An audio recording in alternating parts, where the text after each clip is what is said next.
क्यों, आखिर जो है चाल धीमा होने से वो अपने पथ से विचलित क्यों होती है। तो आइए इस चीज पे बात करते हैं।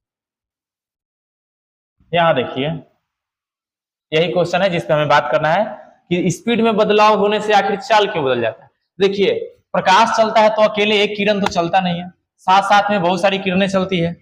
एक से अधिक किरणें एक साथ चलना स्टार्ट की, मान लीजिए यहां से एक से अधिक किरणें चलना स्टार्ट की, चलते हुए आई, एक निश्चित समय के बाद सभी किरणें यहाँ पे आ गई, एक निश्चित समय के बाद सभी किरणें यहाँ पे आ चुकी है।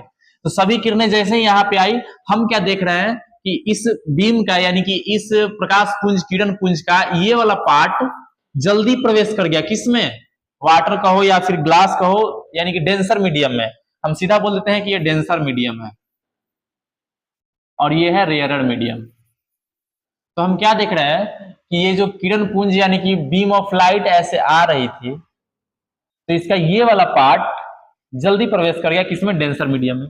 यानी कि इस पार्ट का स्पीड तो स्लो हो गया, जबकि ये वाला पार्ट स्पीड ही चल रहा है। तो ये ऐसे चलते हुए आ रही थी, और यहाँ पे ध्यान दीजिए, ऐसे आई, इसका स्पीड स्लो हो गया जबकि इसका फास्ट है, तो ये धीरे धीरे बढ़ेगा जबकि ये तेजी से बढ़ेगा, और ये तेजी से बढ़ने के कारण ऐसे मुड़ जाती है, और मुड़ के जो है ऐसे आ रही थी, ये तेज है और ये धीमा हो गया, ऐसे मुड़ जाती है। और मुड़ने के बाद यहाँ ध्यान दीजिएगा कि सतह पर ही मुड़ती है, और मुड़ने की वजह से पूरा का पूरा पार्ट अंदर चला गया और फिर सीधा चलेगा, अंदर भी किसी प्रकार का विचलन नहीं होता है, यानी कि कहीं भी नहीं घूमेगा, अंदर किसी प्रकार का डिविएशन नहीं होता है, और लास्ट तक सीधा आता है।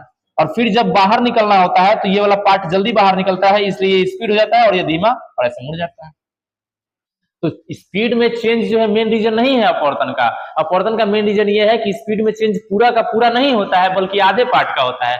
गाड़ी चलता है ना, तो साइड ब्रेक लगाते हैं तो एक तरफ वाला चक्का रुक जाता है और दूसरे तरफ वाला चक्का ऐसे चल रहा होता है, तो गाड़ी जल्दी मुड़ जाती है एकदम।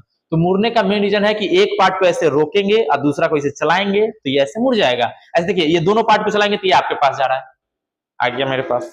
एक पार्ट को थोड़ा धीमा चलाएंगे होगा तेजी से, तो मुड़ गया, फिर लेने जाएगा अब, है कि नहीं। तो एक पार्ट को धीमा करेंगे, दूसरा को तेज, तो ऐसे मुड़ ही जाएगा ना। ये रीजन है कि दोनों पूरा का पूरा जो है स्पीड नहीं चलता है, एक पार्ट स्पीड होता है, एक पार्ट धीमा होता है, जिसके कारण जो है ये मुड़ जाता है। तो मेन रीजन ये है रिफ्रैक्शन का।